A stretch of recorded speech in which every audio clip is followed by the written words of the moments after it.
Well, Christina, obviously that was a very gruesome day in Australia's history. 35 people killed by Martin Bryant, an absolute tragedy. And as we saw, after the nation had come to grips with what had occurred, the then Prime Minister John Howard acted very quickly to, of course, move to reform our gun laws.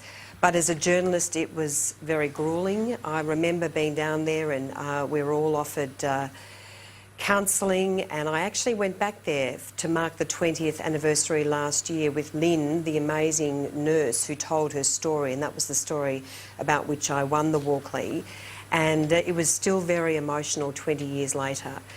I'm very pleased, Christina, that we have not had a mass shooting in Australia since that time. And I do think that it is because of our gun laws and the way they were changed by the then Prime Minister that's been responsible for that. I was struck by some of the reports, Sarah, that said that we always look for motive in the event of a mass shooting, and so often there simply isn't one. What is your thoughts about that as people struggle to understand why this man would have done what he did? Sam, look, I really have no idea. I think the whole world is trying to grapple with that very question. We still really don't know what motivated Martin Bryant when he got out in Port Arthur on that bright sunny day and committed the atrocities that he did.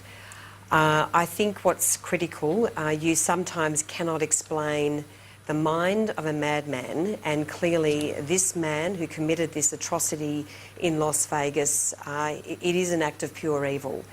But I think now we just need to come to grips with joining with the United States in solidarity, grieving with the United States, and of course there will be a lot of work done to support the families of victims and those some 500 people who've been injured, and we may in fact see more deaths over and above the 59 deaths that have occurred already.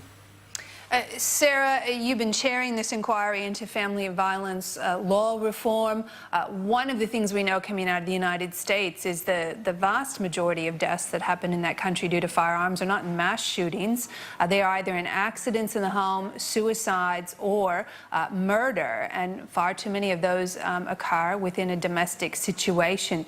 Can you just give us a sense in this inquiry, have you heard any submissions or gathered any information as to how our gun laws operate in relation to family violence, and whether you're thinking about any changes that might need to occur in Australia? Well, Christina, I lived in the United States about 16 years ago in New York, so I well understand the culture, and it is for us, I think as Australians, a frightening culture. There have been hundreds of mass shootings every year, but as you say, in excess of 30,000 people die as a result of the use of a weapon. Many of them, of course, are murders. And a couple of years ago, I actually spoke in the Parliament about a good friend of mine and one of my sister's closest friends, a magnificent woman by the name of Monique Dennehy, who was shot dead in a family violence incident in Florida. And, you know, that profoundly affected my life and the life of course, her friends and, of course, her family. And it gave me an absolute insight into the horror of shootings in the United States every day. In relation to the family violence law reform inquiry that I'm chairing, it's a very important inquiry, and now the Attorney General has announced a fundamental sweeping review of the family law system. We've received a lot of evidence, Christina, that the current system to a large degree is broken.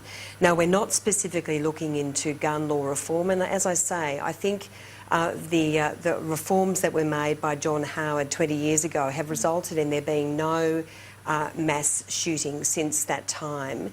But more than one woman dies or child in a domestic violence incident every single week, and the statistics here in Australia are alarming. And so our inquiry is looking at a range of factors. What can we do to change the law to make women and children primarily, and some men of course are also victims of family violence, but primarily women and children safer in the family court system?